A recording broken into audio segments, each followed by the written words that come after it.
Bueno, vamos a empezar a hablar sobre probabilidad aplicada, algunos casos de probabilidad aplicada que van a ser de utilidad para resolver problemas.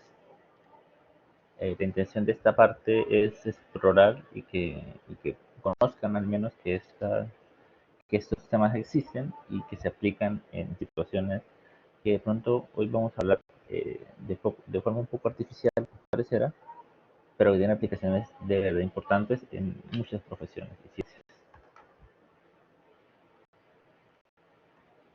De lo que vamos a hablar eh, es este conjunto de 4 ítems, muy especialmente con temas muy concretos.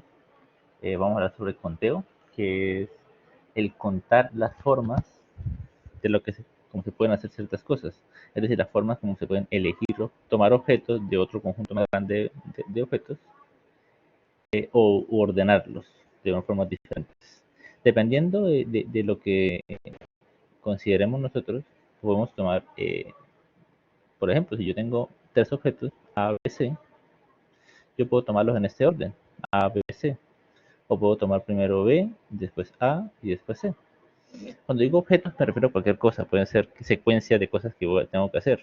Digamos que A sea llamar por teléfono, B organizar la habitación y C hacer la cena. Entonces, dependiendo del orden que yo haga las actividades, pues va a ser diferente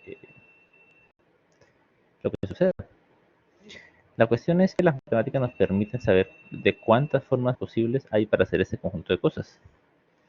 Entonces, esto es lo que trata el conteo. Dependiendo de si estamos tratando en base a que el orden como tal tenga importancia o lo que importa sean los objetos que sean seleccionados, vamos a hablar de permutaciones o combinaciones. Eso lo vamos a profundizar más adelante. También tenemos las distribuciones teóricas de probabilidad. Ya hablamos mucho sobre una, que es la distribución normal, pero hay otras distribuciones discretas, como la distribución binomial y la distribución de Poisson o distribución de eventos raros, que se utilizan mucho en bastantes áreas para modelar fenómenos, sobre todo porque modelan fenómenos discretos, es decir, la cantidad de veces en que ocurre un evento, por ejemplo, de una serie de posibilidades. Aparte de estas hay muchas más, está la hipergeométrica, la binomial negativa, por mencionar solamente 2 ejemplos más, pero yo creo que con mencionar estas dos y que vean el sustrato en el que se basan, ya tienen la idea por lo menos para el día de mañana puedan aplicar las siguientes, porque casi todas las funciones de distribución de probabilidad funcionan de forma similar. Hay unas condiciones teóricas, una condición teórica, y si se cumple esa condición teórica, yo puedo modelar la probabilidad de que algo ocurra en función de una fórmula, una expresión matemática. Y esa expresión va a funcionar siempre y cuando esa condición se presente. Entonces, y esa condición nos va a permitir también conocer los parámetros que usa esa fórmula. Es decir, me garantiza unos valores en los cuales que requiere la fórmula para funcionar, digámoslo así. También vamos a trabajar un tema que es importantísimo, que es el teorema de Bayes. El teorema de Bayes de pronto nunca lo han escuchado en sus vidas, pero ha revolucionado el mundo de muchas facetas, no solamente las ciencias a la hora de evaluar la información, sino también en la actualidad con el uso de las computadoras, el manejo que se da del teorema de Bayes ya es mucho más amplio. El teorema de Bayes tiene que ver con las situaciones en las que yo tengo una probabilidad previa de que ocurra un evento. Por ejemplo, la probabilidad que yo tengo que tiene, por ejemplo, una persona de aprobar obtener un puesto de trabajo, por ejemplo. Supongamos que alguien tenga un preconcepto con respecto a cuál es su probabilidad de aprobar, eh, acceder a un trabajo, por ejemplo, que se presente. Pues bueno, si la persona averigua cosas, tiene información adicional, esa información adicional puede modificar el hecho de que este evento ocurra. Esa información adicional puede ser una serie de cosas. Supongamos que simplemente es una cosa adicional que puede suceder. Supongamos que, por decir un ejemplo muy sencillo, que a la persona que la va a entrevistar le pone mucha importancia a los zapatos que utiliza. Entonces, teniendo esa información, si llegara a darse, esa información va a modificar las probabilidades que él tenía de que eso ocurriera. Entonces, ahora tenemos una probabilidad probabilidad de que obtenga el trabajo, pero dado el hecho de que esa información se cumpla, o por lo contrario, la probabilidad de que él pase dependiendo de que no pase eso. Es decir, es una forma de actualizar o agregar la información algo que nosotros, a un grado de creencia que nosotros establecimos previamente. Eso es lo que subyace el teorema de Bayes, y por supuesto tiene que ver con todo lo que tiene que ver con diagnóstico, con pruebas, con test, en todos esos temas, en el campo de análisis de toma de decisiones, importante en el campo tanto médico como económico, como, muchas cosas. Entonces, eh, por supuesto que va a ser de utilidad por lo menos que sepan de qué trata esto, y que por lo menos sepan que eso existe, más o menos cómo funciona. Así sea con ejemplos muy sencillos.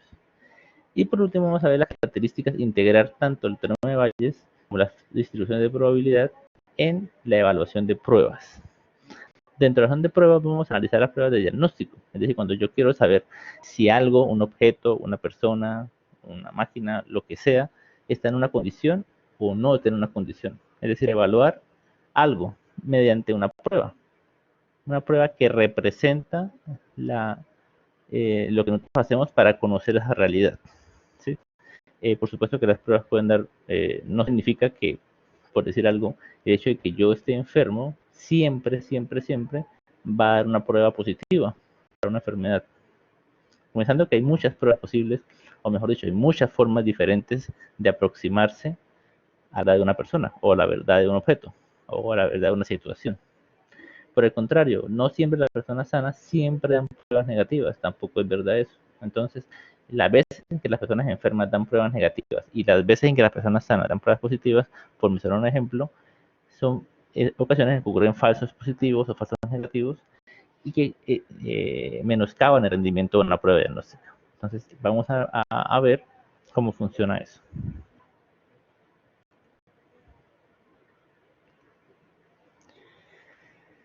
Bueno, empecemos con el conteo. El conteo es importante también hablar de conteo, porque la distribución de probabilidad también van a hacer uso de los conceptos de conteo dentro de sus fórmulas. Entonces, aprovecho para hablarles de conteo y al mismo tiempo le vamos a hablar de las fórmulas de probabilidad. Entonces, por ejemplo, tenemos este caso muy sencillo, en que tenemos un salón de clases con 5 estudiantes. ¿De cuántas formas distintas se puede elegir el orden para pasar cada uno de los 5 al tablero? Esa es una pregunta en que yo puedo tener 5 personas, pero es que dependiendo de quién pase primero, va a cambiar el orden. Entonces, ¿de cuántas formas hay? Si yo sé que hay 5 personas y que van a pasar de uno en uno, y que el que ya pasó ya no puede volver a pasar, yo puedo predecir, más que predecir, calcular de forma determinística cuántas formas hay. Pues hay una forma. Eso es lo que se basa el conteo. También es posible que yo tenga de 5 estudiantes, yo no quiera pasarlos a los 5, sino solamente escoger 2. O sea, del grupo de 5 quiero solamente escoger 2 estudiantes. Por ejemplo, puede ser uno para que haga de representante y otro para que haga de tesorero y maneje el dinero, o pueden ser 2 estudiantes para que hagan aseo al salón. Entonces, aquí no estamos usando todos los 5, sino solamente a 2. Claro, si cogemos solamente a 2, además del hecho de que dependiendo del orden cambia, también depende de quiénes elija, también cambia, porque puede ser que yo escoja a los 2 más viejos, a los 2 más jóvenes, etcétera, etcétera. Entonces, aquí es importante saber que esos conceptos existen y cómo se aplican. Entonces, por ejemplo, tomando el primer caso, digamos que yo tengo una persona cuyo nombre empieza por A, otro B, otro C, otro D y otro E. Si nos pusiéramos a tratar de adivinar cuántas formas posibles hay, pues rescatemos en cualquier orden. Podemos decir que puede ir el A, después el B, después el C, después el D, después el E. O podríamos decir primero el A, después el B, después el C, y aquí intercambio, primero el C, el E y después el D. Es decir, hago que el E pase primero que el D. Y después yo digo, no, vamos a cambiar todo el tema, vamos a hacer que el A, después el B, después el E, después el D y después el C. Y así un loco. Pero yo puedo hacerlo de una forma organizada, pues sí, se puede hacer de forma organizada mediante un diagrama de árbol. Pero me interesa tener todas las 120 enumeradas, las posibilidades que hay. Pues vamos a ver que no es necesario. A veces es posible partir de lo que nos están dando. Si nos dicen que va a pasar primero una persona, la primera persona, pues esa persona puede salir entre las 5 posibilidades que tenemos, porque la primera persona puede ser cualquiera de las 5. Sin importar quién haya sido la elegida, esa persona, supongamos que fue la A, ya no está disponible para la siguiente elección. Entonces yo ya solamente podría salir de la B hacia abajo. Pero así, si no fue la A, igual si fue la C, pues tampoco podría participar en el siguiente sorteo. Por lo tanto, en la segunda persona que va a pasar al tablero, no sabemos quién pasó, pero sí sabemos que de seguro solo quedan 4 personas para elegir. Y así mismo, la tercera persona, ya sabemos que, ya como la primera y la segunda no pueden pasar, pues sabemos que solamente pueden quedar 3 personas para ser elegidas. Y así para la cuarta persona que va a pasar, que solo quedarían 2. Y para la quinta persona, pues si ya pasaron 4, el que falte por pasar, pues va a ser la única persona que pueda pasar. Entonces, las diferentes formas en las que puede ocurrir algo se multiplican así. Entonces yo tengo las multiplicaciones. Entonces yo digo, bueno, hay 5 formas en que puede escogerse el primer estudiante pasar al tablero. Habrá 4 formas restantes para escoger el segundo, 3 formas restantes para escoger el tercero, 2 formas restantes para el cuarto y una única forma restante para escoger la quinta persona. Entonces el total de formas posibles pues va a ser el producto de estos 5 números. Y las matemáticas tienen una forma para representar esta multiplicación. Esta multiplicación de todos los enteros. Si se dan cuenta, son enteros seguidos. El 5, el 4, el 3, el 2 y el 1. Eso se llama factorial. Entonces si yo coloco factorial, que es como un signo de admiración, al lado de un número, significa que se debe multiplicar todas las cifras antes de ese número. Es decir, multiplico 5 por todos sus enteros anteriores.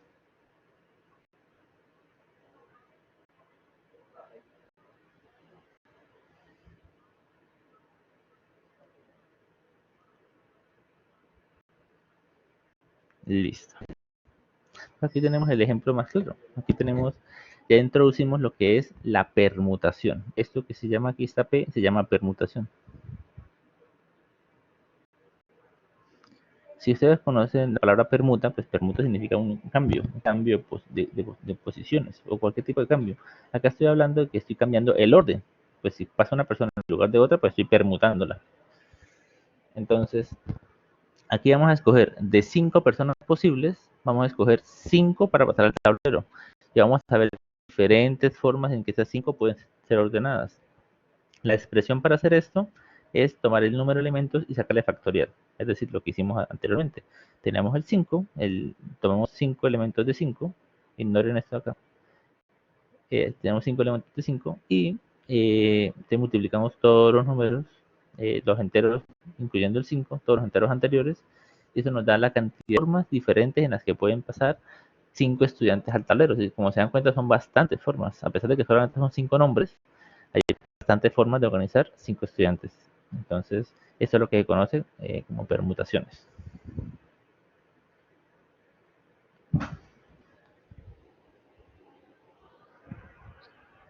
Ahora, vamos a escoger, a partir de los 5 estudiantes, solamente 2. Vamos a escoger un representante y un tesorero. Entonces yo tengo los estudiantes, supongamos que yo tengo estudiante A, B, C, D y E. ¿Y de cuántas formas puedo escoger? 2 para que uno sea representante y el otro tesorero. Entonces yo puedo escoger A para representante y B para tesorero, por ejemplo.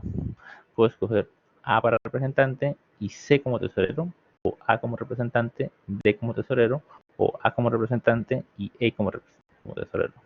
¿Sí?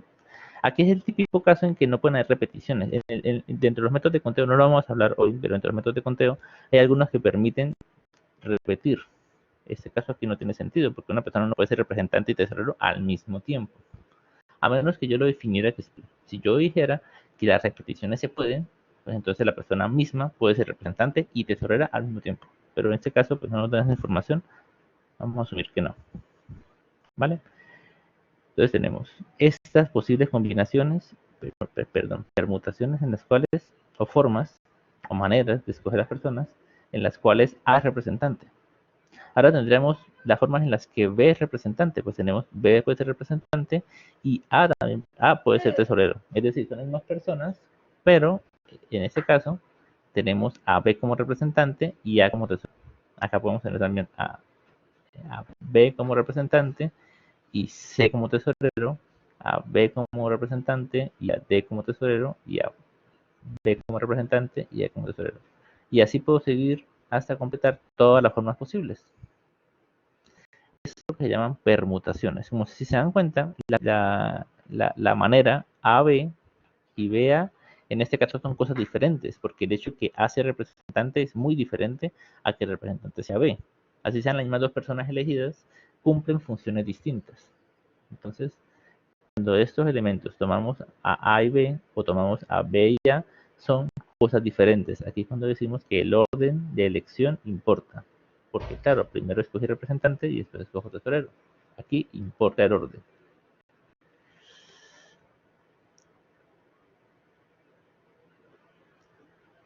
Entonces, ¿cómo se hace esto? La fórmula de las permutaciones no es tan importante. La fórmula es esta de acá. Pero la calculadora lo puede hacer. Lo puede hacer tanto Excel con su función de permutaciones, como también lo puede hacer la calculadora de Excel usando una tecla que ustedes van a ver que tiene una P y tiene dos cositas acá para decir de cuántos elementos, de, de, de cuántos elementos parto, en este caso parto de 5 elementos, o sea, son 5 estudiantes, y de este grupo estoy tomando 2. Entonces sería de 5 elementos tomar grupos de 2 a ver cuántos podemos sacar. Entonces la fórmula sería, si queremos hacer la mano, pues sería 5 factorial dividido entre la resta entre 5 y 2 factorial. Eso me da 20 formas distintas. Es decir, si lo hubiéramos hecho a mano, la diapositiva anterior, hubiera dado 20 permutaciones distintas. Ahora vamos a hablar de cuántas formas distintas se puede hacer para elegir a dos personas para hacerle a este salón.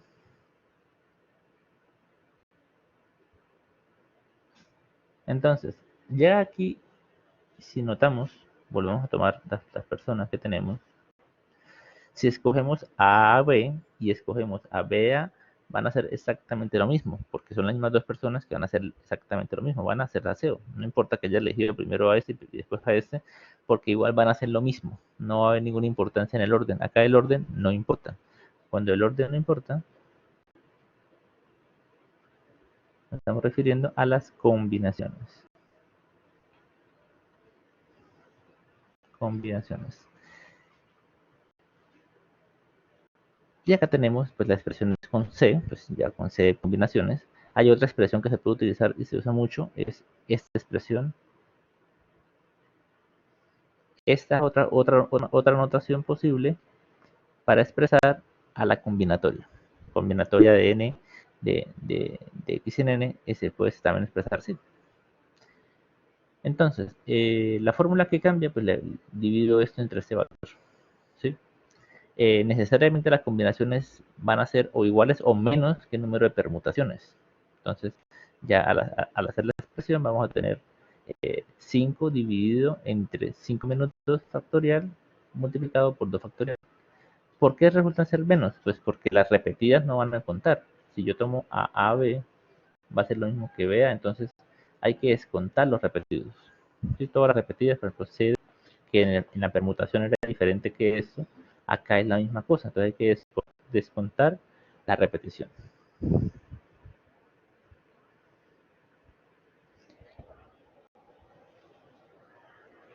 Entonces, esto es lo que vamos a hablar solamente de conteo. ¿Sí? Digamos que en el desafío 2 va a haber un solo ejercicio de conteo para resolverlo en base a estos mismos ejemplos. Va a ser muy sencillo y espero que lo puedan hacer sin ninguna dificultad. Ahora vamos a hablar de las distribuciones teóricas de probabilidad. La probabilidad se puede modelar a través de unas distribuciones, o sea, unas fórmulas matemáticas, si se cumplen unas condiciones dadas. Vamos a hablar solamente de estas tres: la distribución binomial, la distribución de Poisson y la distribución normal, de la que ya hemos hablado anteriormente. Vamos a concentrar específicamente en cómo calcular la probabilidad basado en esas distribuciones.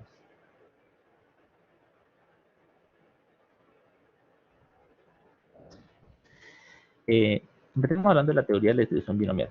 La distribución binomial trata de un número de intentos, como lanzar una moneda. Yo hago un número de intentos: 1, 2, 3, 4. Eso es lo que se conoce como número de intentos, n. Pero cada intento tiene una probabilidad de éxito. Puede ser sello o cara o lo que quiera. Entonces pues, tengo una probabilidad de éxito dada. Entonces, esa probabilidad de éxito en cada, aplicable a cada intento tiene que ser independiente. Es decir, el hecho de que yo falle en un intento no aumenta la probabilidad ni la disminuye de los siguientes intentos. Es decir, se mantiene constante. Esta probabilidad va a ser constante para cada intento. O sea, ¿qué cosas se parecen a la binomial? Si yo lanzo una moneda, muchas veces, pues la moneda no sabe que ha fallado. O sea, tú tratas de sacar cara, tú la tiras, sacas sello, después la tiras otra vez, sacas sello otra vez. Tú pensarías, bueno, ya saqué sello una vez, ya saqué sello otra vez. Seguramente la moneda se acuerda y debe tratar de no sacar sello porque se debe compensar. Eso es un error. A menos que no tiene memoria. Entonces, por muy raro que sea sacar 4 sellos seguidos, si yo ya lo saqué, el quinto lanzamiento también es 50-50, porque la moneda no sabe que ha sacado 4 sellos. Aquí lo raro es haber sacado 4 sellos. Que esta moneda en su quinto lanzamiento vuelva a sacar sello, no tiene nada de raro. Tiene un 50% de probabilidad de ocurrir. Porque los fenómenos son independientes.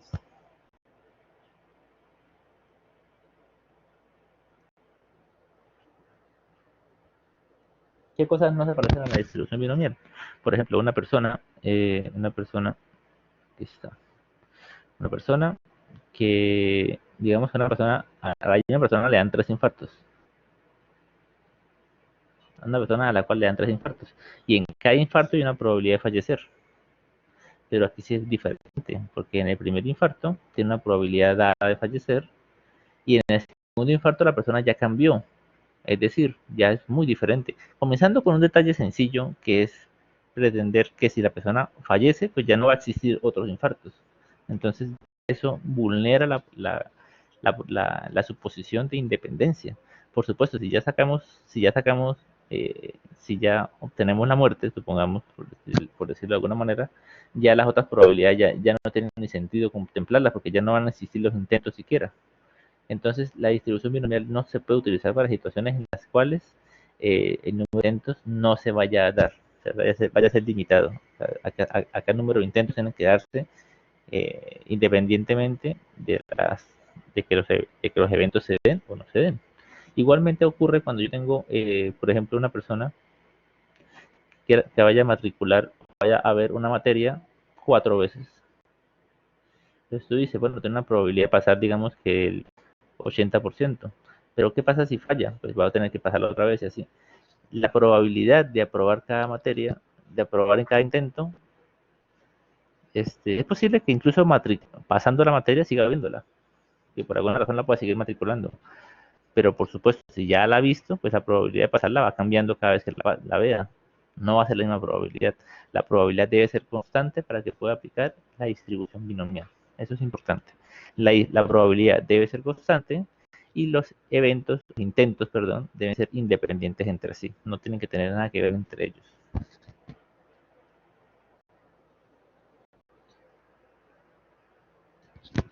Ahora vamos a hablar de la distribución de Poisson. La distribución de Poisson también se llama distribución de eventos raros y se basa para situaciones en las cuales yo espero que algo ocurra muy poco frecuente.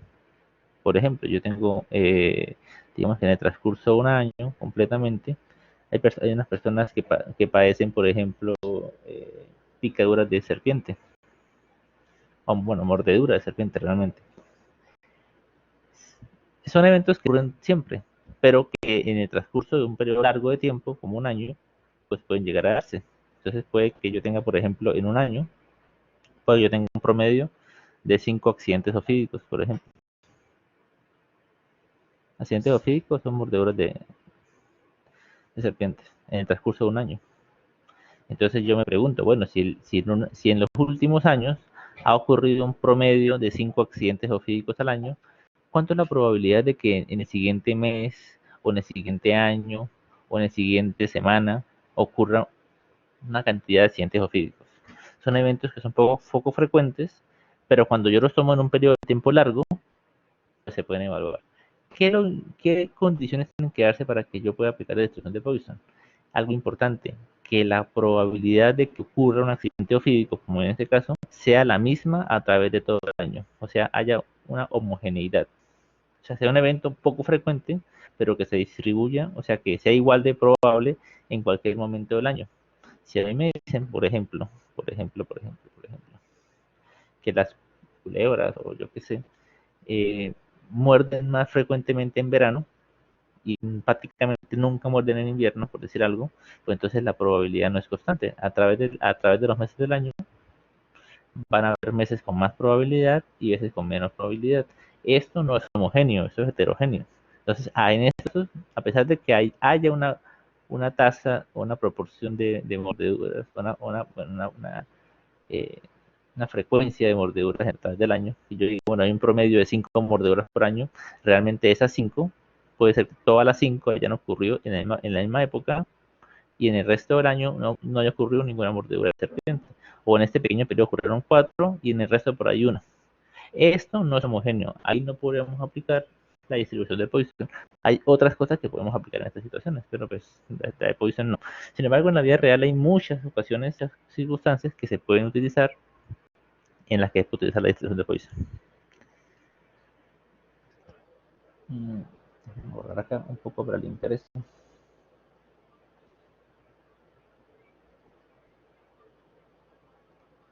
Creo que me voy a borrar esto.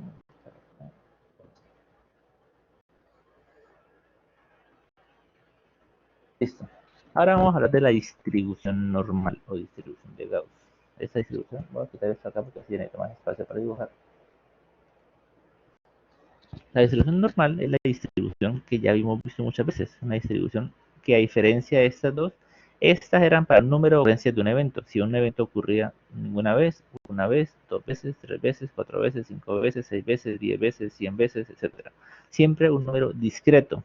O sea, ocurrencias, no mediciones, ocurrencias. ¿Cuántas veces ocurre algo? La distribución normal sí sirve para datos continuos. Originalmente esta charla iba a incluir también la distribución exponencial, que también es con para datos continuos, pero pues hacía más larga la disertación. Y ahora sí quité también muchísimos temas que vamos a incluir. Entonces la distribución normal modela, representa el comportamiento de las variables de acuerdo a una campana parecida a esta, que se llama la campana de Gauss. ¿Qué es lo que dice a grandes rasgos? Pues que los valores de una medición, de algo que podamos medir, puede ser cualquier cosa, concentraciones de sustancias en sangre, la distribución de fuerzas en un objeto, cargas eléctricas, un montón de cosas, ¿no?, que pueden representar mediante esto, mientras esa función de distribución. Lo importante y llamativo es la forma como se acumula en el centro, alrededor del valor que representa el promedio de la variable. Es decir, el promedio, los datos se tienden a acumular, pero se acumulan de una forma controlada, no se acumulan de una forma súbita como las distribuciones muy cúrticas. No es así. Ni tampoco se acumula de una forma tan sutil como las planas. No, se acumula de una forma especial, de una forma que coincide con la fórmula de la ecuación de la distribución normal, perdón. Esa distribución tiene propiedades matemáticas que no vamos a hablar, pero lo importante es que hay una forma de hallar las probabilidades y están condensadas en algo llamado tabla Z. La tabla Z es una tabla que la tienen en los recursos que les he compartido. Es una tabla que nos va a permitir tener la probabilidad basada en la distribución normal. Y teniendo en cuenta que muchos fenómenos se distribuyen de forma normal, pues la tabla Z va a ser muy, muy, muy útil. Es más, hay fenómenos que no se distribuyen normal por muchas circunstancias. Por ejemplo, los mismos fenómenos que estamos hablando acá no se distribuyen normal. Se distribuyen pues binomial o Poisson, pero no normal. Pero hay una característica importante de la normal. Sin importar cómo se distribuye un fenómeno, puede ser asimétrico, puede ser discreto, puede ser cualquier cosa que queramos. Todos se podrían modelar mediante la distribución normal, mediante una propiedad importante, que es el teorema del límite central. el teorema del límite central, que solamente lo vamos a mencionar para que sepan que existe, teorema central del límite. Esa discusión con el nombre, pues, algunos sostienen, pero pues la verdad no tiene mayor importancia más allá de saber qué es lo que significa. Lo que significa es que cuando yo tengo suficiente cantidad de datos, tradicionalmente se ha tomado que yo tenga más de 30 datos o más de 50 datos, en el caso. Si yo tengo una cantidad grande de datos, los promedios de cualquier tipo de medición, ojo, los promedios, no los datos, los promedios de los datos de las muestras que yo tomé, sí se van a comportar como la distribución normal. Entonces, en resumen, sin importar cuál sea la forma de los datos, sean normales o no sean normales, los promedios de las muestras de las mediciones, si son suficientemente grandes, los promedios van a comportarse con la distribución normal. Eso es muy importante porque eso me permite que teniendo un conjunto de resultados de lo que sea, si tengo suficiente cantidad de valores, yo podré utilizar estas fórmulas condensadas en la tabla Z, aunque actualmente pues más en los computadores que la tienen involucrada en sus programas, usando la tabla Z, yo puedo predecir cómo se va a comportar esa variable. Y no solamente eso, predecir y juzgar, tomar decisiones en base a esa variable. Entonces, ese es el poder que nos da el teorema central del límite, también que es una forma de enunciar más o menos lo que es la ley de los grandes números. La ley de los grandes números ocurre casual justamente cuando tengo suficiente cantidad de datos. Entonces, esa es la introducción que les planteo a las diferentes distribuciones. Vamos a ver un ejemplo de cada una de ellas, cómo resolver un problema puntual, para que puedan ponerlo en práctica con un ejemplo pequeño y pues con eso, por lo menos, saborear un poco lo que es las aplicaciones de estas distribuciones. Entonces, por ejemplo, yo tengo en los aeropuertos, pues las maletas son inspeccionadas por rayos X. Si una maleta es sospechosa, pues se somete a revisión. Y eso lleva a perder tiempo, a abrir la maleta, a que haya desorden, a que haya disgustos, etcétera, etcétera. Entonces, dentro de la gestión de un aeropuerto, pues saber qué tantas maletas van a ser revisadas es importante para determinar tiempo, determinar muchas cosas. Aunque no lo crean, eso, cualquier retraso en el proceso de revisión de una maleta, pues eso involucra dinero.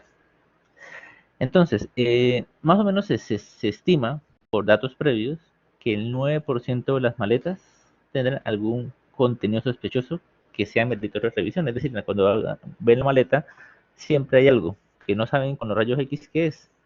Y es sospechoso y pues están obligados a hacer revisión, porque así sea una cosita con talcos o sea un perfume, pues al no saberlo, a los rayos X al no permitir saber qué es, pues dan el indicio de tener que revisarlo. Entonces, ¿qué hace la distribución normal? Pues bueno, yo tengo, digamos, una maleta. Cada maleta que entre a ser revisada va a ser como un intento. Va a ser de cuenta que fuera un intento. Y como las maletas, vamos a suponer que son independientes. O sea que la maleta es una maleta por pasajero. Y cada maleta tiene la misma probabilidad de 9% de ser sospechosa. Entonces, no estamos tomando en cuenta las diferentes maletas y revisar cada maleta es un intento. Es posible que una maleta salga sospechosa o no salga sospechosa, basado en esta probabilidad. Un 9% de que salga sospechosa y un 91% restante de que no salga sospechosa, de que salga bien. ¿Cierto? Entonces, la pregunta que trata de responder la distribución binomial no tiene que ver tanto con si una maleta es sospechosa o no, porque ya tenemos la respuesta de una maleta. La cuestión es que si yo tuviera un número mayor de maletas, claro, si yo voy a pasar 20 maletas, es posible que las 20, 10 sean sospechosas y pasen a la revisión. O es posible también que pasen las 20, pero sería muy raro. Si solamente el 9% de las maletas son sospechosas, que 20 pasen 20, eso parecerá contradecir esto, pero no, porque es que estas 20 son una muestra de la cantidad de maletas que podrían pasar, que pues no son infinitas, pero sí es un número inconmensurablemente grande, entonces vamos a tener en cuenta cuántas pueden ser. También es posible que solamente pase una o no pase ninguna de las 20. El problema es que de esto es más probable que ocurra. Entonces, para poder hacer eso, vamos a responder esas preguntas. Por ejemplo, ¿cuánto es la probabilidad de que deban ser revisadas solamente 2 maletas? Es decir, vamos a revisar, vamos a pasar 10 maletas, en este caso, 10 maletas. ¿Cuál es la probabilidad de que sean revisadas de forma intensiva? Solamente 2. Es decir, de las 10 maletas que van a entrar a revisión 2 maletas. O sea, 2 fueron detectadas como anómalas en los rayos X. Es decir, 8 fueron descartadas como correctas. ¿Qué tan probable es que pase esto con esta probabilidad? Entonces, para eso usamos la fórmula de la distribución binomial. También podemos preguntarnos cuánto es la probabilidad de que las 10, por lo menos 5 salgan sospechosas. Es decir, que terminen revisando 5 o 6 o 7 u 8 o 9 o 10. Naturalmente no llega hasta 11 porque ya no hay 11 maletas, son 10 apenas. Entonces, pues, va a ser de 5 a 10 maletas las revisadas. También se puede hacer con esta distribución. O yo puedo simplemente tomar cuánta es la probabilidad de que haya entre 1 y 4 maletas. Entonces vamos a hacerlo. Entonces, ya aquí se pone un poquito turbio con estas fórmulas, pero vamos a explicar. Esta expresión que está acá es la fórmula de la distribución binomial.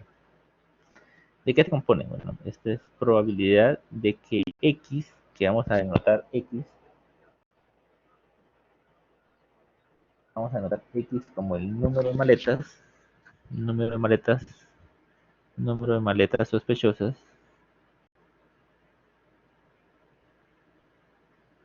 sea igual a un número dado. Entonces yo puedo tener, por ejemplo, cuánta probabilidad de que sean 2 maletas. Entonces, ¿cuál es la probabilidad de que X sea igual a 2? De que el número de maletas sea 2. Y la fórmula que vamos a aplicar es esta acá. Esto que está acá es lo mismo que n combinatoria x. Esto es lo que vimos en conteo. Entonces ustedes van a usar el botoncito de la calculadora que tiene un NCX o un N, creo que es un NCR, creo, para poder averiguar eso. O lo pueden hacer también con Excel, con la función combinat. Colocan acá el valor de P, que es la probabilidad, ya nos la dieron, es 0,09. Esto es equivalente a decir 9%. Recuerden que hablar de por ciento es sinónimo de hablar de 0,09. Solamente que esto es una forma de expresarlo, eh, digamos que multiplicando en partes de 100. Entonces, por eso queda como si fuera números diferentes, pero ese y ese son el mismo número.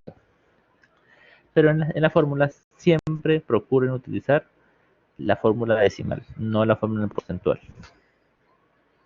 Esto elevado a la x, que es el número de veces que yo quiero encontrar lo que yo estoy buscando, que serían dos maletas defectuosas. Acá están dos maletas sospechosas, perdón. Acá está 1 menos p, entonces tendría 1 menos la probabilidad de que sea así. O sea, la probabilidad de que sea una maleta sospechosa, o sea, 0,09. Es decir, esto de acá va a ser 0,91 cuando haga la resta. Y esto lo elevo a la n menos x, es decir, a la 10 menos 2, es decir, a la 8. A la 8. Vamos a borrar todo esto que me quedó muy desordenado esto. Esto por acá.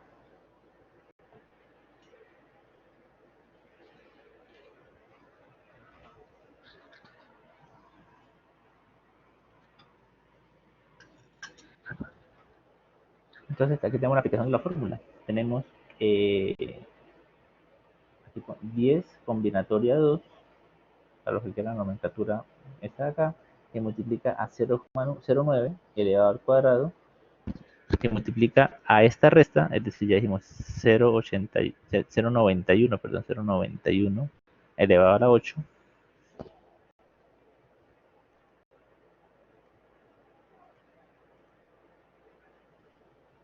0,91.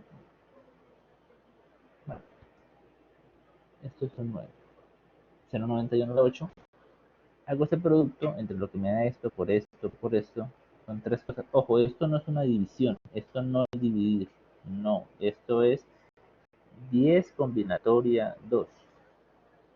Y esto debe dar este resultado acá. En Excel hay una fórmula, hay una función que permite hallar la distribución normal directamente.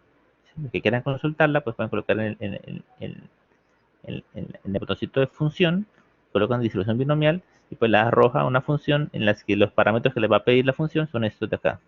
N igual a 10 y P igual a 0,09. Ahí la utilizan, colocan no acumulado, o sea, donde dice acumulado colocan falso y pues también les va a funcionar perfectamente. La respuesta, la interpretación, pues bueno, responder la pregunta, ¿cuánto es la probabilidad de que dos maletas de las 10 pasen a revisión? Pues la probabilidad va a ser del 17,1%.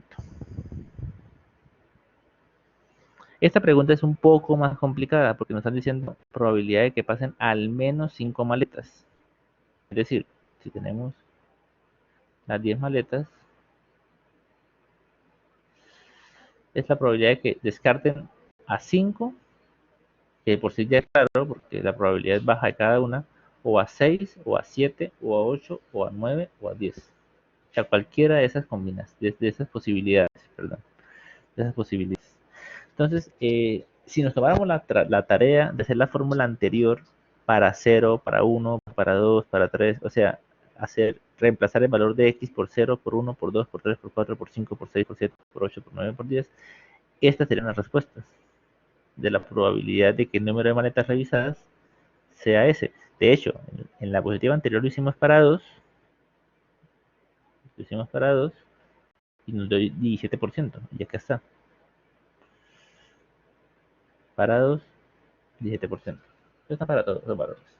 Vemos que lo más probable, si nos pudieran decir, bueno, ¿qué es lo más probable que puede suceder? Pues lo más probable es que hay que borrar las anotaciones, que debería ser más fácil. Lo más probable que puede suceder es justamente que o que ninguna maleta sea detectada o que solamente una. Es lo más probable. Es menos probable que sean 2, muy más raro que sean 3, muy raro que sean 4, y ya a partir de acá se vuelve muy extraño.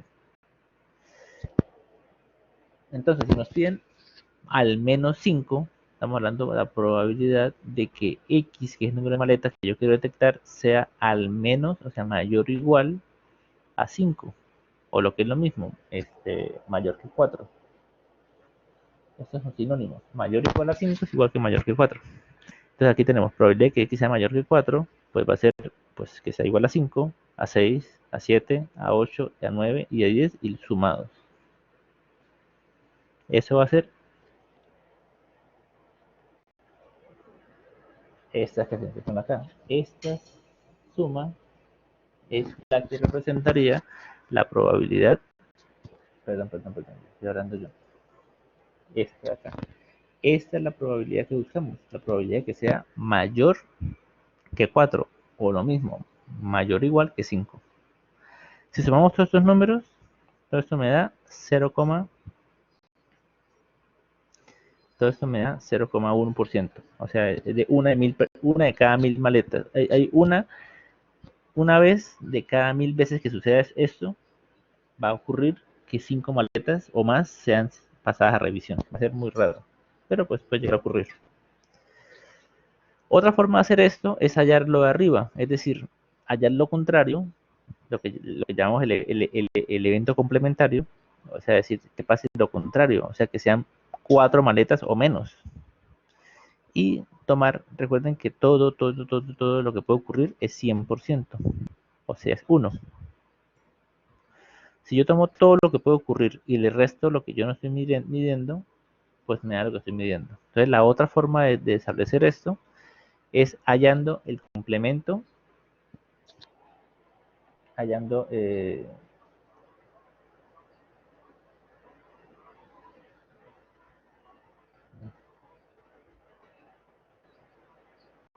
tenemos esta interpretación de un segundo.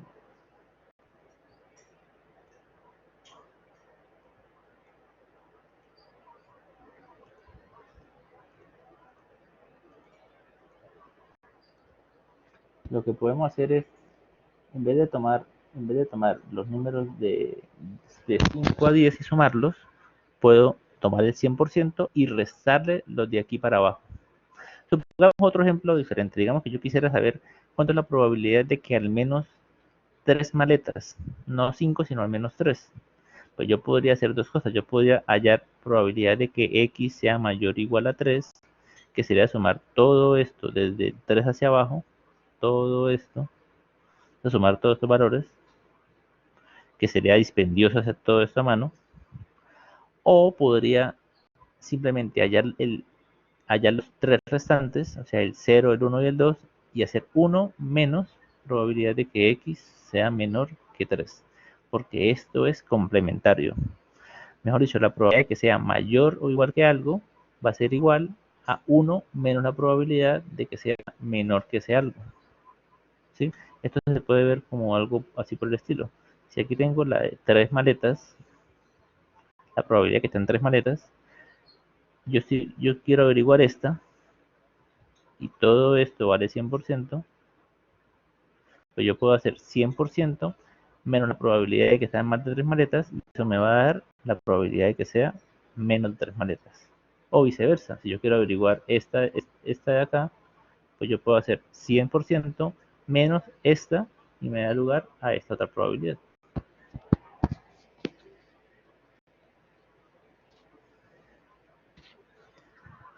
Ahora vamos a hablar de la distribución de Poisson. La distribución de Poisson, como les había dicho, es una distribución de eventos raros. Supongamos que en la mesa de los santos se sabe que hay 20 temblores al día, puede llegar a ver. Digamos que este es el promedio. Con una distribución homogénea tienen que decirnos esto o suponerlo nosotros para poder usar Poisson. Eso ya se lo dije. ¿Cuánto es la probabilidad de que haya un temblor un día de estos? Entonces podríamos preguntarnos eso. Si ya sabemos que en promedio en un día, en promedio, esos de días anteriores, la información que tenemos del pasado nos dice que en un día hay 20 temblores, en promedio. Algunos días más, otros días menos, pero en promedio 20. En un día cualquiera, ¿cuánto es la probabilidad de que haya un temblor? O que hayan 2 temblores, o que hayan 5 temblores, o de que hayan 20 temblores efectivamente, o que no haya ninguno. O no solamente en un día, yo puedo evaluar para una semana. Bueno, una semana. ¿Cuánto es la probabilidad de que haya tantos temblores? Entonces, para eso utilizamos justamente la distribución de Poisson. Volviendo al pasado.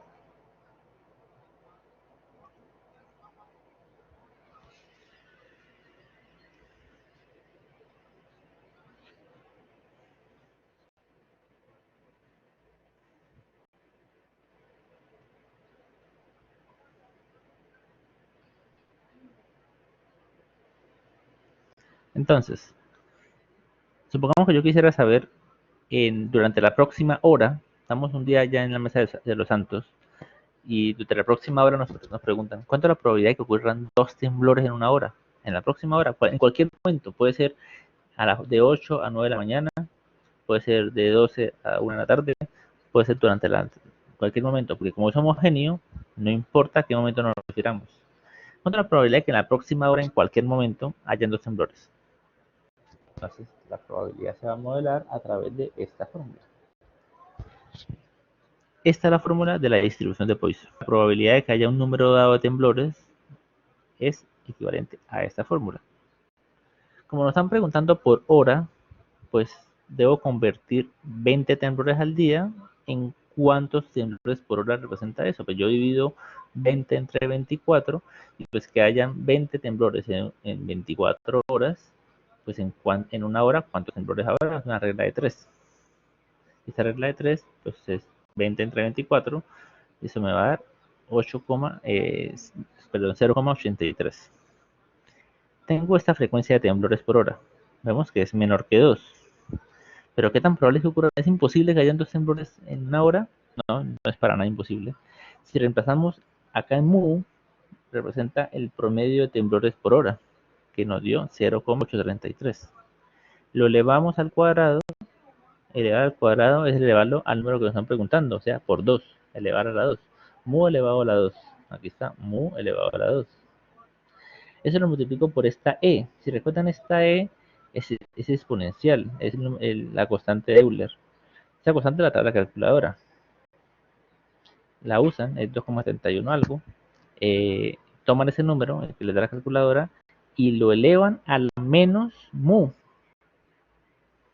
Y en el denominador, esto se lo dividen entre 2 factorial, que 2 es el número que yo quiero, ¿sí? El número de veces que yo estoy evaluando. Hago esta fórmula, me da 0,151 y eso equivale a un 15%. Existe una probabilidad teórica de que del 15% de que en la próxima hora hayan 2 temblores, lo cual es, pues no parece muy probable, pero es bastante, es, ocurre, mejor dicho, ¿sí? Suele ocurrir. Entonces esto significa y nos permite cuantificar cuándo, con cuánta frecuencia esperamos que ocurran las cosas.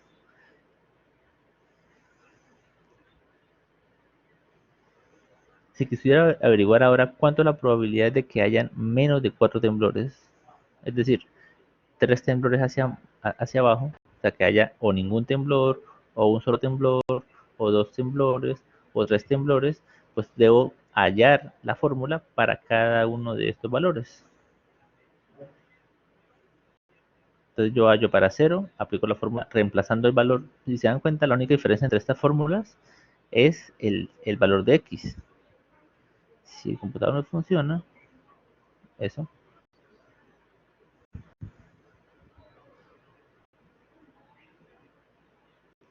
vemos que a medida que yo cambio x, me va cambiando acá el exponente de mu, me va cambiando y me cambia también el denominador. El resto no cambia. El parámetro no tiene por qué cambiar, el parámetro es fijo. Y vemos que las probabilidades van cambiando. Que haya ningún temblor, 43%. O sea, lo más probable es que seamos una hora específica a usar. Es muy probable que no encontremos ningún temblor o que solamente haya uno. Que hayan dos, ya es poco menos frecuente. Que hayan 3 temblores en una hora es bastante raro. 4% ya entran ya en lo raro. Y así sucesivamente. Existe una probabilidad teórica sumando todo esto, sumándolo, del 99% de que en la próxima hora se presenten menos de 4 temblores. Entonces, los que esperaban 5 temblores en una hora, eso no va a ocurrir. O muy poco probable que ocurra.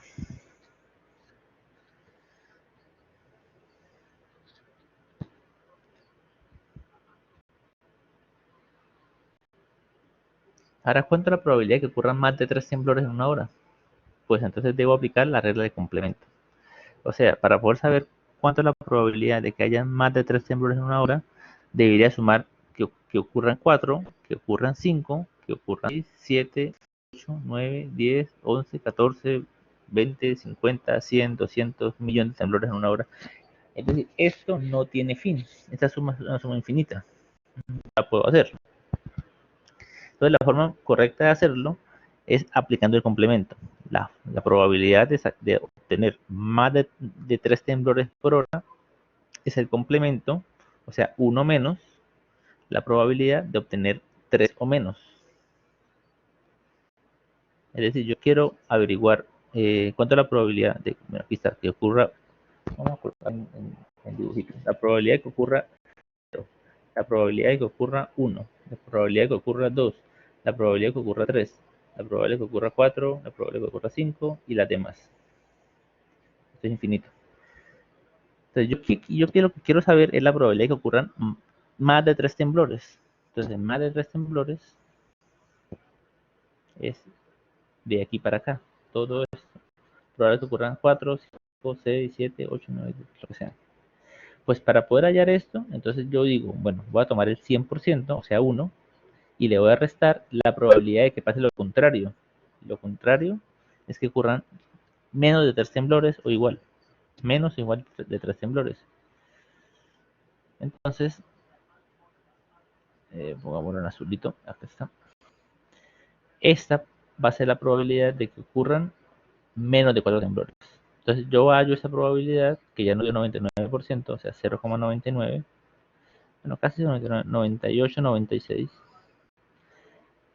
y hago esta resta y ahí voy a obtener la probabilidad de que me dé por encima de 4. Entonces, recuerden que la probabilidad de que algo, yo quiero saber es esto. Entonces, la probabilidad de que algo ocurra es igual al 100% menos la probabilidad de que ocurra lo contrario. Por ponerlo en un ejemplo un poco más sencillo, para que lo vean. Supongamos que la probabilidad de que una cirugía sea exitosa sea el 90%. Exitosa, una cirugía. Pues, ¿cuánto era la probabilidad de que no sea exitosa? Pues yo tomo el 100%, ¿sí? Que es todo lo que puede ocurrir, le quito lo que contradice lo que estoy preguntando, o sea, el 100% menos la probabilidad de que sea exitosa, y hago esa resta y me da 10%. Es decir, tengo un 10% de probabilidad de que no sea exitosa la cirugía. ¿Vale? A esto es a lo que nos referimos.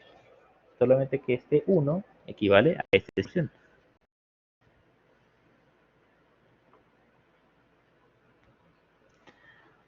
Ahora vamos a hablar de la distribución normal. La distribución normal es la campana de Gauss. Recuerden, en algún momento les mencioné que para caracterizar a la distribución normal se requieren solamente dos parámetros. Uno es mu, que es el promedio, y otro es la desviación estándar. Si yo sé que la forma es normal, ya no tengo que calcular la forma, porque ya sé que la simetría de la kurtosis es normal.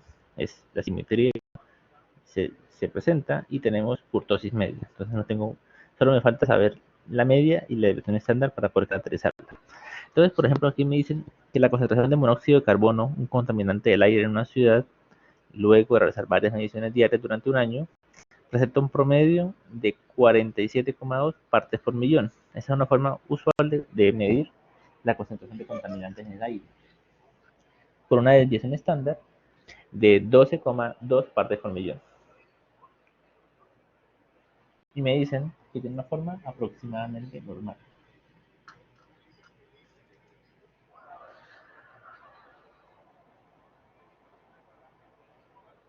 Entonces nos preguntan, ¿qué porcentaje de las mediciones serán?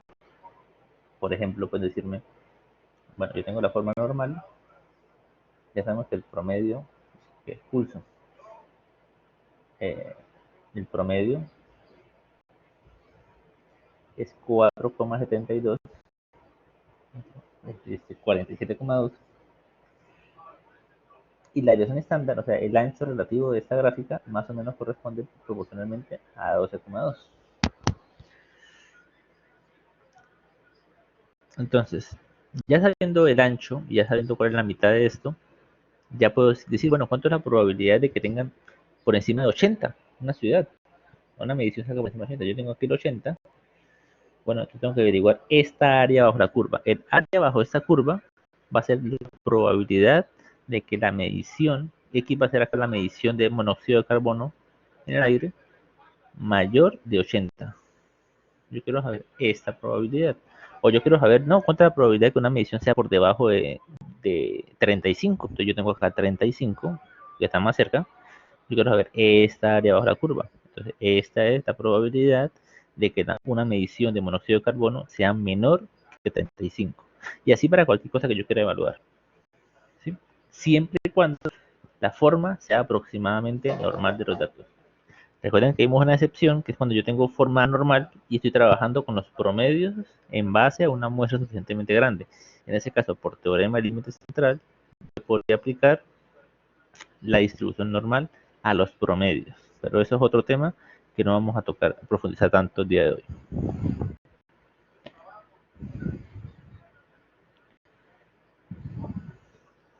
Entonces tenemos estas preguntas. ¿Qué porcentaje de las mediciones presentan una concentración menor de 60 partes por millón?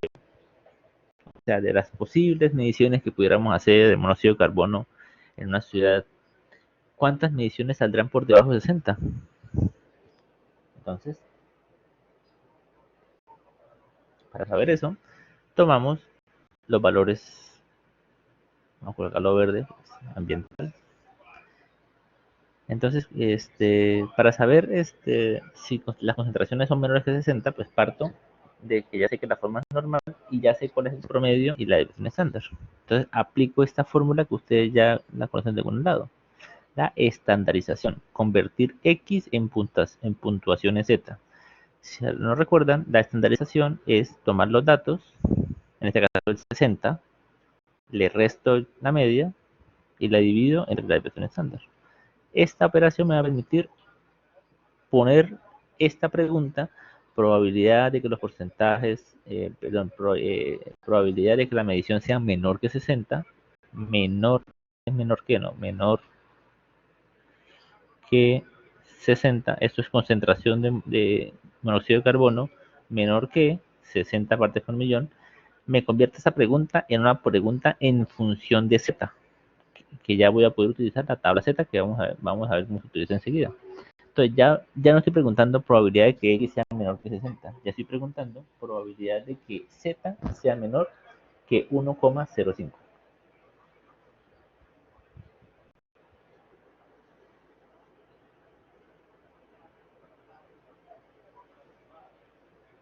Entonces, ¿qué ocurre? Yo sí tengo acá, por ejemplo, los datos. Digamos que esta es la totalidad de la probabilidad. Esto acá. Yo tengo acá el 1,5. Yo quiero averiguar esto de acá. Es decir, yo quiero saber el área a la izquierda. Cuando yo digo menor que, en la recta numérica, me refiero a la izquierda. Y como ya hablamos que la probabilidad o el porcentaje o la proporción se refiere a un área, entonces esa área vamos a tomarla dependiendo de la tabla Z, de la fórmula. Pero si hablamos de menor que, nos referimos a la izquierda. Cuando hablemos de mayor que, vamos a hacer referencia a la derecha, el área a la derecha de un punto dado. Entonces, ¿cómo buscamos esto de acá? El 1,05. Entonces, la tabla Z es esta que está acá, se la tienen disponible para que la puedan descargar y tiene los siguientes componentes. Tenemos una columna que nos dice el valor de Z, las unidades y los digamos que las décimas,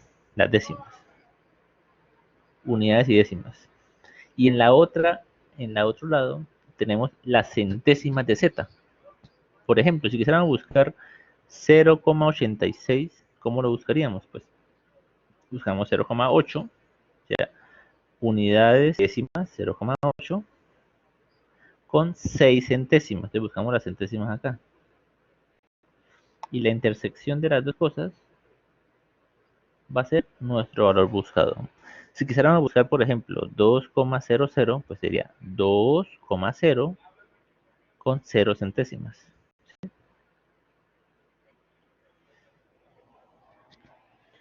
Ahora vamos a ver cómo se hace con los negativos. Si yo tuviera un número que no está en la tabla, por ejemplo, que yo tuviera un número grandísimo, digamos que 4,8, eso no está en la tabla, no la van a encontrar en la tabla. Entonces vamos a decir que eso aproximadamente va a ser igual a 1. ¿Sí? Siempre que nosotros evaluemos números que no están en la tabla, para esos valores así que si vemos va creciendo, va creciendo. Mira que bajamos la tabla, va creciendo, va creciendo, va creciendo. Y se va acercando poco a poco al 1. Nunca llega a ser 1 con total precisión, pero sí se acerca mucho al 1. Cuando tenemos valores de la tabla que son muy grandes, vamos a suponer que encontramos 1,0000. ¿Sí? Que es una aproximación válida. Entonces vamos a volver al ejercicio. Nos decían un valor de Z de 1,05. Bueno, esta tabla, la tabla que ustedes tienen disponible ahí y es lo más usual, es que la tabla sirva para buscar valores menor, o sea, valores a la izquierda, solamente a la izquierda, no más. Esta pregunta es a la izquierda, entonces la podemos hacer directamente. Buscamos el 1,0 con 5 centésimas. 5 centésimas. Y esta intersección es el valor que nosotros deseamos para nuestra pregunta. La probabilidad de que la concentración sea menor, la pregunta original, de que la concentración sea menor que 60 partes por millón, va a ser esta respuesta. O sea, al responder esta, estoy respondiendo esta automáticamente, porque esto es la misma pregunta, solamente que en términos estandarizados. Tengo una probabilidad de una medición menor que 60 del 85%. Por lo tanto, si me preguntaran ahora, bueno, y mayor que 60, ¿cómo lo haría? Probabilidad de que una ciudad tenga una medición mayor que 60 partes por millón. Pues entonces, si tengo 85% por debajo, o sea, a la izquierda, pues me queda un 15% a la derecha. ¿Vale? Entonces, para hallar el contrario, cuando yo quiero cambiar de signo, pues lo que hago es lo que hicimos anteriormente, 1 menos 0,8531.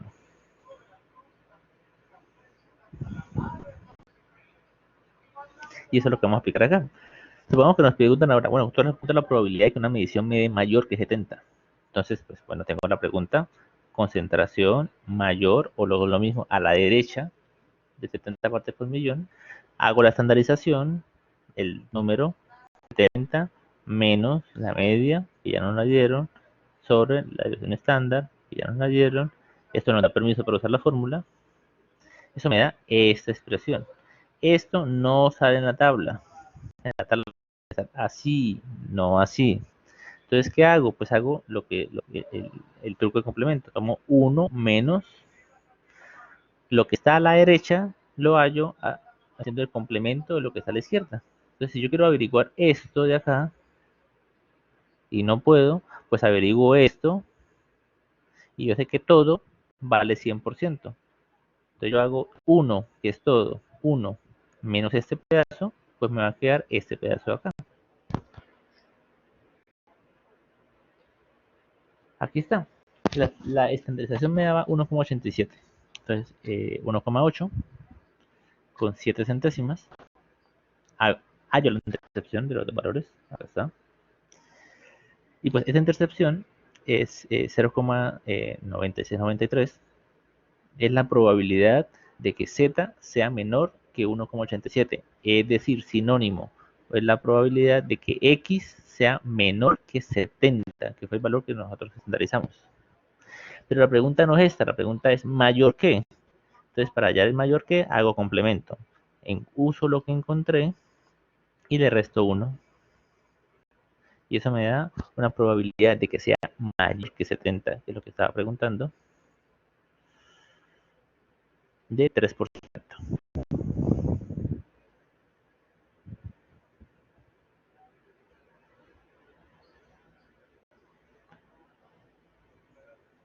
Ahora vamos a involucrar negativos. Hay tablas de Z que tienen negativos, pero hay tablas que no, porque no es necesario. La distribución normal es tan bonita que es simétrica. Es simétrica respecto a su medio. Por lo tanto, si me preguntan probabilidad de que X sea menor que 40 partes por millón, es decir, que la concentración de monóxido de carbono que yo encuentre en una medición de la ciudad sea menor de 40 partes por millón, eso lo vamos a hacer, pues estandarizamos y la pregunta me queda así, en términos de Z. Entonces, yo sé que los negativos no están en la tabla. Entonces, ¿yo qué hago? Le cambio de signo a las dos cosas. Le cambio de signo al menor que y al mayor que. Perdón, le cambio de signo al menor que y al negativo. Lo convierto en mayor que y en positivo. ¿Eso en base a qué? Pues lo que está a la izquierda de un número, como esto es un espejo, va a ser lo mismo que lo que está a la derecha de su positivo. Lo que está a la izquierda de un negativo es lo mismo que lo que está a la derecha del mismo número, pero en positivo, porque esto va a ser lo mismo que esto. Van a ser sinónimos. Eso se llama propiedad de la simetría de la distribución o de la probabilidad. Lo que está a la izquierda igual. Entonces, si yo tuviera, digamos aquí fuera mayor que, en vez de menor que, pues esto se convierte en menor que. O sea, cambia de signo. Siempre va a cambiar de signo. Si la pregunta no fuera exactamente esa que estoy haciendo, ay, qué bien.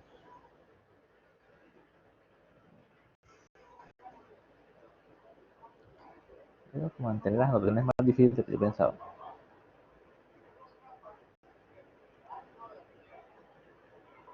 Ahora sí. Si la pregunta no fuera menor que, sino fuera la probabilidad de que X fuera mayor que 40, esto estandarizado me daría Z mayor que menos 0,59. Por lo tanto, para poder pasarlo quitándole el negativo, le cambio de signo a las dos cosas. Entonces me va a quedar probabilidad de que Z sea menor que 0,59. Eso se traduciría diciendo que lo que yo tengo a la derecha de un negativo es lo mismo, con otro color, que lo que tengo a la izquierda del negativo. Y siempre recordar que esto es un espejo.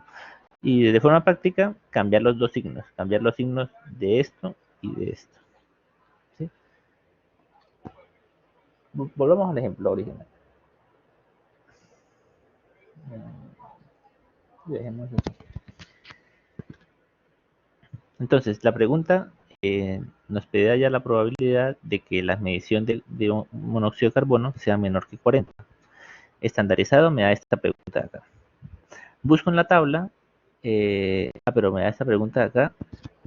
40. Menos que 40, sí, ya me acordé.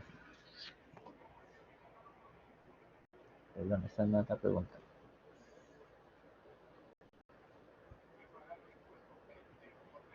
La pregunta era probabilidad de que la medición de monóxido de carbono sea menor que 40. Estandarizado me daba probabilidad de que Z sea menor que menos 0,59. Ojo, negativo, positivo. Entonces, ¿qué hago? Pues primero hago lo que acabamos de decir, cambiar de signo las dos cosas. Z mayor que 0,59. Pero el mayor que tampoco está en la tabla solo funciona con menor que. Entonces, ¿qué hago? Pues complemento. Lo que encuentre en la tabla, le hago complemento. Y yo sé que si yo busco menor que esto, para poder hallar el mayor, debo hacer 1 menos lo que yo encuentre. Si hallo en la tabla, me sale 0,7224. Por lo tanto, para poder responder a esta pregunta, hago complemento de eso, o sea, 1 menos lo que encontré, 1 menos 0,7224, y me da 0,2776. Y pues esta es la respuesta a nuestra pregunta.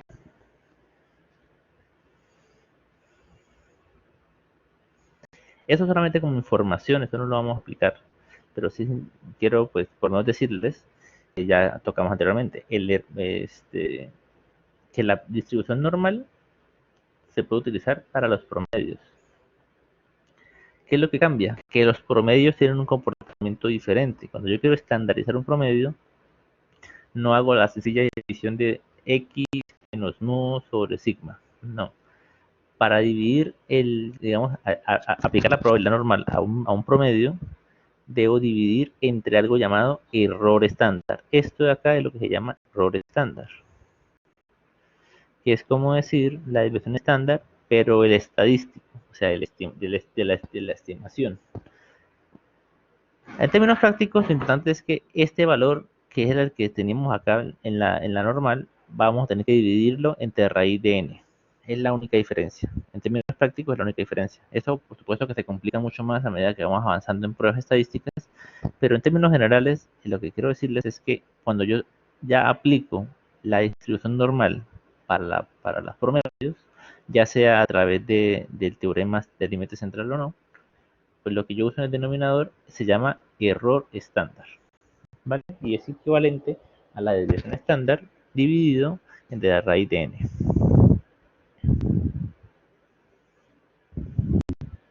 Este es un pequeño ejemplo. Supongamos que yo no quiero saber una medición, cuánto es la probabilidad de que sea mayor de 70. No, yo quiero saber cuánto es la probabilidad de que el promedio de una muestra de 4 mediciones sea mayor que 70. Es decir, estoy hablando de un promedio, no de una sola medición. Como ya es un promedio, hago la misma fórmula que hicimos ahorita, la misma. Estandarizamos, para estandarizar, este denominador lo dividimos antes en la raíz cuadrada de 4, porque 4 es el número de mediciones. Y esto me da un valor diferente al que me hubiera dado si no fuera un promedio. Eso sí realmente es más sencillo. Si tuviera un poco más de espacio, podríamos abordar eso con más calma. Pero por lo menos que sepan que cuando trabaje con promedios, en el denominador va el error estándar.